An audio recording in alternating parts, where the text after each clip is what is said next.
Salut salut, c'est Richard alias HeroQuest France. Aujourd'hui une autre vidéo consacrée à des décors en résine hautement détaillés de la gamme Dwarvenforge, et pas n'importe lesquels, ceux que personne n'a encore montré, à savoir la gamme de science-fiction. Donc au tout début de Dwarvenforge, on avait Stéphane Pokorny qui a créé la société, hein, l'artiste, etc. Et Jeff Martin, un directeur de la société. Et Jeff, au bout d'un moment, il en avait marre des décors Heroic Fantasy parce que Stéphane fait que ça, malheureusement. Et il a dit, ouais, écoute, on va lancer une gamme de science-fiction. Donc c'était parti, ça a duré presque 10 ans, hein, leur histoire. Et sur une dizaine d'années, on a eu 5 sets. 5 sets, dont plusieurs qui n'existent plus aujourd'hui, que le public demande, mais malheureusement, c'est devenu super collector. Donc on avait ce qu'on appelle un room and passage set. Donc voilà, il n'y a pas grand chose dedans. Normalement il y a ça, ça, et puis encore une pièce comme ça. Donc je ne l'ai pas prise là, c'est juste pour vous montrer surtout le détail des pièces. Donc on a une énorme intersection. Donc c'est de la résine. On a en dessous la feutrine pour pas abîmer la table de mémé. On a ici des détails, même sur les jointures. C'est ce qui est assez impressionnant. Des détails extérieurs, des détails intérieurs. Il y en a partout, c'est des grosses dalles métalliques qui forment le sol, hein, et en même temps les cases. Le top du top pour celui qui rêve de jouer à Space Crusade, etc. en 3D. Alors moi aussi, hein, j'ai rêvé, j'ai acheté. Malheureusement, le Drinus il rentre bien ici, mais il rentrera pas ici parce que la base coince, et à cause de tous les détails justement. Donc je vais découper, je pense, le socle et mettre ça sur socle transparent, et il ne devrait plus y avoir de soucis pour pouvoir jouer à Space Crusade là-dessus. Voilà, ça c'était au passage. Après pour Space Hulk, les couloirs normalement sont larges d'une case, donc c'est assez embêtant que les couloirs ici soient de 2 cases. Je sais pas ce qu'en disent les puristes, mais moi j'ai du mal quoi. Donc du coup j'utilise ça plus pour Doom, The Thing, Deep Madness, et peut-être même Resident Evil, vous voyez, pour les décors du laboratoire. Donc vous voyez que les décors, les détails, les vérins, les câbles électriques, enfin tout ce qu'il y a, c'est monstrueux. Ça c'est sur une pièce. Vous voyez sur la plus petite ce qu'il peut y avoir. Alors, on a déjà une espèce de panneau avec des câblages, des petits boîtiers. Enfin c'est vraiment très très riche en détails. C'est tout peint à la main, donc c'est livré tel quel, hein, c'est du Dwarvenforge forcément. Il y a l'intérieur. Et puis de l'autre côté, voilà. Donc toutes les pièces sont différentes, c'est vraiment super beau. Ça s'assemble super vite, il suffit simplement de poser comme ça, et voilà, c'est réglé. Et là on a un angle, donc un angle pour faire justement une jonction qui peut tourner sur un côté ou sur l'autre. Donc pareil, c'est truffé de détails. C'est vrai que j'avais jamais montré les décors de science-fiction, puisque je suis quand même assez passionné par l'heroic fantasy, mais la science-fiction m'attire aussi. Pas pour rien que j'ai pas mal de jeux dans les thématiques. Et donc voilà, alors du temps où c'était à 30 $ sur le site, aujourd'hui c'est à 60 pour ce set de base, et donc ça, plus deux petits morceaux comme ça. J'ai acheté 5 sets comme ça, voilà, donc j'ai de quoi faire des passages, etc. etc. Voilà, alors après il y a un set de pièces, donc set de pièces qui normalement comprend des petits murs comme ça, des dalles de sol comme ceci, et des angles comme ceci. Voilà, donc des pièces basiques. Alors donc toujours pareil, les détails, des détails, des détails, en veux-tu en voilà, c'est magnifique. Voilà, donc les pièces d'angle sont toutes les mêmes, mais pas que. Vous voyez, donc quand on inverse en fait, hop, on a ici la même face, mais dès qu'on fait comme ça, voilà, c'est parfait, et comme ça c'est nickel. Donc ça se place comme ça par exemple, et puis on met les dalles de sol, donc les dalles de sol qui sont très très bien réalisées aussi, hein. Voilà, hop, et on peut placer ça comme ça, et on fait sa pièce tranquillement, hop, hop, et voilà. Donc on a des room sets qui sont aussi vendus 60 $, avant ils étaient à 30, ça a vraiment bien doublé. Donc là j'en ai 6, donc je suis tranquille, j'ai de quoi faire. Ces room sets, ça comprend, alors selon les anciennes éditions, il y avait des dalles comme ça de sol. au nombre de 7, et on avait des murs comme ça au nombre de 7 aussi, et ça on avait 6 angles comme ça. Et ben, selon les boîtes avec les dernières éditions, ben, il y a plus d'angles et il y a moins de murs droits. Enfin, donc, par contre, il y a toujours le même nombre de dalles. Donc ça, c'est à voir sur le détail de leur site exactement ce qu'ils proposent. Au début, c'était des petites boîtes en carton. Je les ai là, mais je ne vais pas vous les montrer parce que bon, voilà, on s'en fout du carton. Mais bon, elles n'existent plus ces boîtes-là, et donc aujourd'hui, c'est des gros cartons. C'est un peu dommage. Donc du coup, on paye un peu plus de transport, mais parce que c'est plus lourd. Mais bon, au final, le contenu est plus ou moins similaire, on va dire. Dans tous les cas, il n'y a pas de différence de teinte selon les éditions, c'est toujours peint pareil. Et puis, il ne faut pas cracher dans la soupe non plus, hein. C'est très facile aussi à faire soi-même. D'ailleurs, je vous montrerai tout à l'heure quelque chose d'assez intéressant. Donc voilà, alors ça, c'était pour les sets de base. Et on va faire comme ça, tiens. Hop, hop, hop, et hop. Après, il y a ce qu'ils ont appelé le bêta 7. Alors, bêta 7, tout le monde en parle et personne ne l'a. Enfin, moi, j'en ai 2,5, c'est-à-dire j'ai deux boîtes plus la moitié d'une. Alors, on a les longs couloirs, qui manquent justement, vous voyez, aux petits trucs. Donc, on a 3 longs couloirs comme ça dans la boîte. Ils sont vraiment super beaux. Donc, vous voyez, à l'intérieur, là, tous les petits trucs qu'il y a ici, c'est hallucinant. Les fils, les tuyaux, les câblages. Et de l'autre côté, c'est différent aussi. Voilà, on a vraiment... Donc voilà, alors on en a 3 comme ça dans la boîte.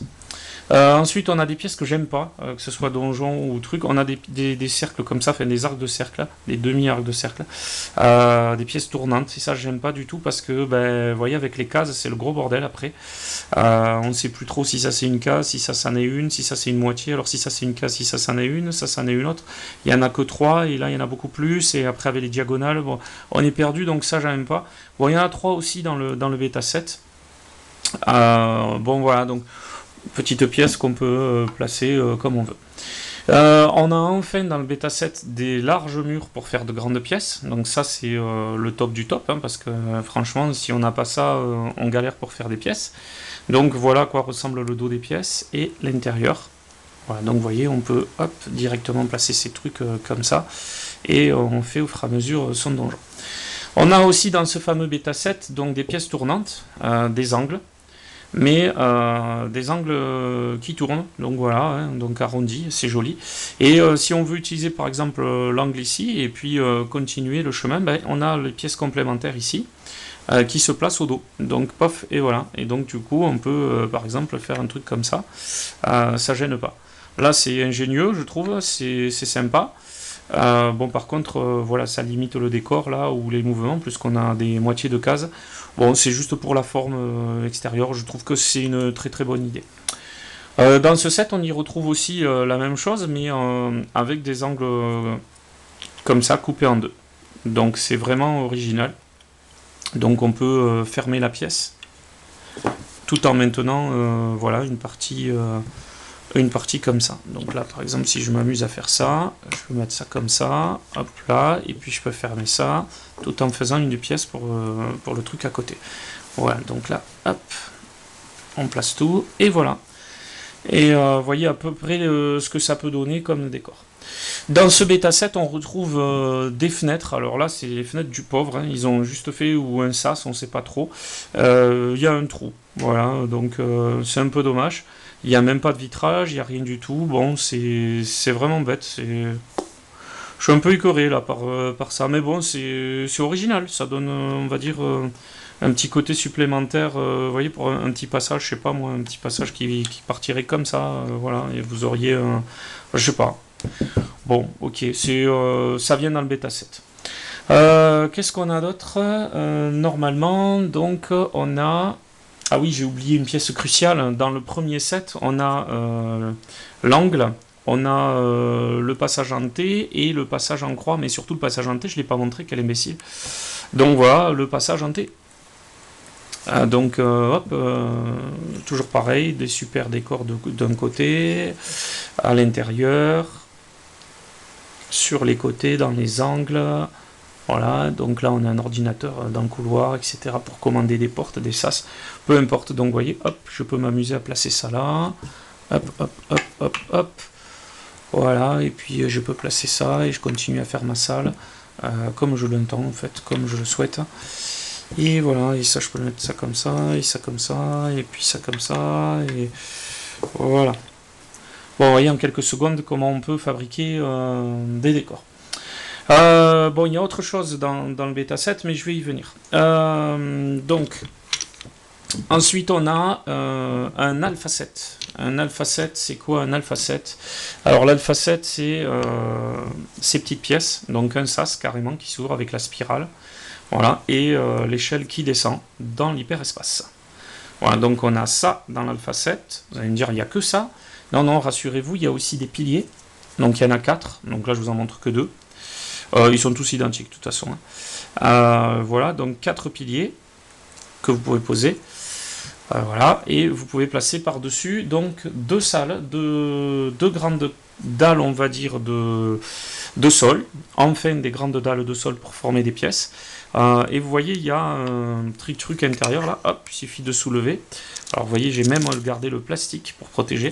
Vous avez tout un système ingénieux de câblage, etc. avec un ordinateur. Et puis vous pouvez fermer le tout directement pour faire une salle. Voilà. Donc là, franchement, c'est sympa. Alors pareil, cet Alpha 7 n'est plus fabriqué. On se demande pourquoi Dwarven Forge ne fait plus ce type de pièce, ce qui est vraiment dommage, parce que ça marcherait du tonnerre, et ils veulent pas se lancer dans un truc science-fiction, ce qui est bien dommage. Donc voilà que mon petit truc qui commence à s'agrandir, comme vous le voyez. Et puis, on a encore une très très grande salle, donc là, vraiment très grande. Et pareil, 2 systèmes de volets, donc que vous pouvez mettre au milieu, que vous pouvez mettre voilà, pour faire un ponton sur le côté. Vous pouvez les enlever, et là, vous avez tout un système aussi intéressant. Voilà, donc vous faites comme vous voulez avec Dwarven Forge, toujours pareil. La seule limite, c'est votre imagination pour les configurations de lieux, etc. Donc bon, ben, on peut se retrouver avec quelque chose de très très grand, très très rapidement. Voilà, donc hop. Ça c'est pour le bêta 7. Alors vous voyez, pas grand chose, il y a ça, cette grande dalle de sol et 4 piliers avec ces 2 pièces. J'ai réussi à en trouver 3, donc ça va, ils étaient à des prix raisonnables. Aujourd'hui c'est du délire total, donc bon, après les gens font ce qu'ils veulent. Bien entendu, les sets de salles que je vous ai montré tout à l'heure, les petites pièces là, pour faire avec les angles, etc., viennent accompagnées de portes. Donc voici les portes de Dwarven Forge de science-fiction. Bon, bien entendu, elles coulissent, ça s'enlève, hop. On a toujours pareil les sculptures sur les côtés, voilà. Et puis on a les petites pièces qui s'insèrent, pour fermer. Donc ça fait vraiment sas, c'est vraiment génial.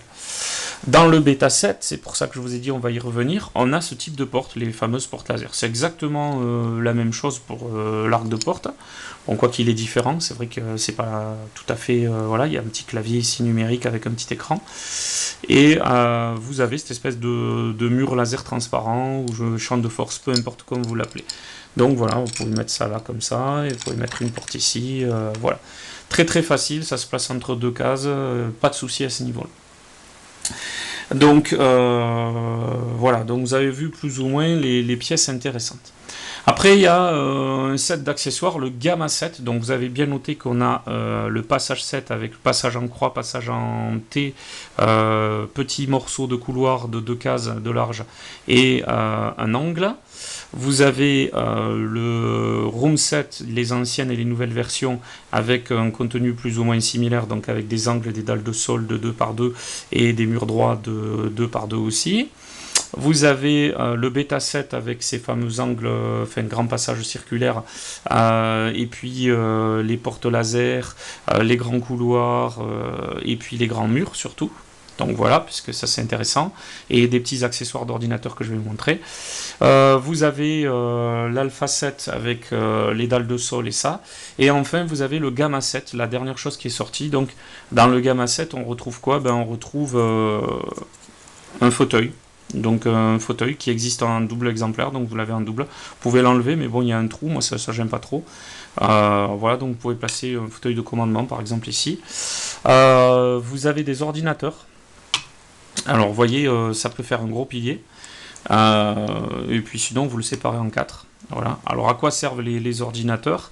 Ben, regardez, tout simplement, vous placez votre truc dans le coin, et voilà. et vous avez une espèce d'ordinateur, de console à activer, etc. C'est presque limité à la jointure des deux dalles, donc on va dire que ça va pas gêner le mouvement. Voilà, moi j'adore, en tout cas ces petits accessoires, c'est monstrueux.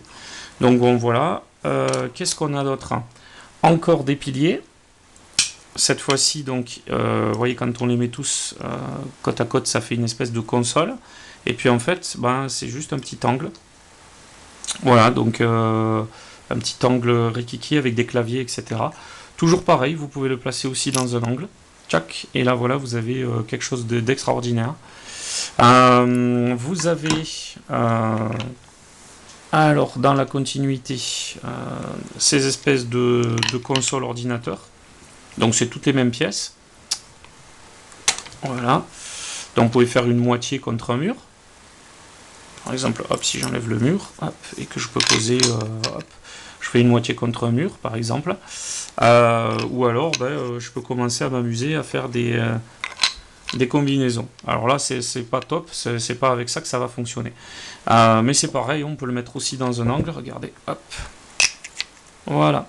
Et on a un ordinateur ici qui est dans un angle. Voilà. Donc, vous allez me dire, ouais, ben, il n'y a que ça. Non, non, non, dans le Gamma 7, il y a encore plus de choses. Il y a ce type d'ordinateur. Pardon, ce type d'ordinateur. Donc, sur deux cases. Donc là, vous allez pouvoir poser votre ordinateur. C'est là où vous allez pouvoir prendre votre petite pièce là et la poser ici pour finir la console. Donc là, c'est de mieux en mieux. Ou placer, vous voyez, celle-ci. Et donc là, vous avez vraiment une espèce de tableau de bord qui a été fait en 2 minutes. Un tableau de commande ou je ne sais quoi. Et vous voyez que ça se marie super bien. C'est super bien pensé. Surtout que ce Gamma 7 est sorti des années après. Donc voilà. Alors vous voyez, vous avez un ordinateur ici. Donc ça vient par deux dans le Gamma 7. Mais dans le Beta 7, c'est pour ça qu'il est seller, il y a 3 types de consoles identiques comme ça. Donc même chose, hein, hop, c'est le même truc. J'enlève la pièce du centre, je mets l'ordinateur ici, et puis je bazarde les trucs. Et vous voyez que là, c'est un peu moins flagrant, parce que ça fait une espèce de diagonale voilà, qui monte. On va dire que le Gamma 7 se marie bien avec tous les éléments qu'il a. Celui-là, c'est pas tout à fait pareil. Donc bon, on peut les mettre côte à côte et vous allez voir la différence. Voilà, il y a une diagonale là. Je sais pas si voilà, vous la voyez là. Voilà, cette espèce de petite diagonale en plus là qui est au niveau de mon pouce là, qui fait que bon, l'ordinateur est différent. Mais bon, vous pouvez mettre ça dans une pièce, dans un couloir, peu importe. Dans tous les cas, ça reste très très beau esthétiquement. Voilà. Bien entendu, pour les ordinateurs, eh bien, on a des petits fauteuils. Il y en a 6. Ils sont des petits fauteuils comme ça, look années 60 pour la science-fiction, j'aime bien. C'est assez décalé, mais ça se marie super bien, donc vous pouvez mettre ça. Vous avez aussi des rambardes donc pour le commandement. Donc vous pouvez mettre par exemple une rambarde ici, et puis une rambarde ici, voilà, hop, hop. Ah, tiens, il n'y a pas de souci. Vous en avez 4 dans le Gamma 7, donc c'est quand même pas mal. Et vous avez des lits pour les pièces, donc des lits de science-fiction, qui sont vraiment bien réalisés pour le coup, là, avec l'oreiller, etc. J'adore. Voilà, je regrette qu'il manque juste un petit truc d'ordinateur. Bon, après, c'est peint, vous voyez, il y a des petits défauts, mais bon, c'était peint à la main, et franchement, pour le prix, ça valait le coup. Et vous avez les caissons cryogéniques aussi, caissons cryogéniques qui rappellent un peu Alien, hein, forcément, et tous les autres films de science-fiction qui se sont inspirés d'Alien. Voilà, donc les caissons cryogéniques qui sont assez grands. Vous voyez qu'il y a beaucoup d'accessoires pour tout ça. On a aussi ce type de console. Alors ce type de console, c'est direct. Et je le dis bien, direct, pour les angles. Hop, vous les mettez, regardez, c'est la jonction est nickel, elle est parfaite. Voilà. Donc après, vous pouvez rajouter vos trucs supplémentaires ici pour fermer. Ou vous pouvez mettre ce type d'ordinateur pour fermer aussi. Voyez. Franchement, ces ordinateurs-là, ils sont nickel. J'adore. Voilà. Donc là, vous pouvez faire tout un pan, par exemple, d'informatique. Voilà, bon, il aura fallu 30 secondes pour faire un petit truc, et hop, ça devant la porte. Hein. Voilà, et là maintenant j'ai un super coin informatisé. Je peux pousser le pilier, le mettre par exemple là, et avancer ça, enfin bon bref, je fais comme je l'entends. Comme je disais dans les vidéos précédentes, la seule limite c'est l'imagination. Voilà, donc là je peux faire un super truc, voilà, une petite scénette très rapide. Et puis pour finir, On a ça qui fait partie de l'Alpha 7. Souvenez-vous, donc, les 4 piliers, les 2 grandes dalles de sol avec les 2 sas qui sont juste sous mes doigts, là, cela et cela. Et on a ça, donc un escalier. Donc, bon, ben voilà, ça peut faire un niveau supérieur parce que vous pouvez placer la plaque, bien entendu, au-dessus. Donc, par exemple, je peux prendre ça et foutre la plaque là-dessus et mettre l'escalier sur le côté là pour pouvoir monter.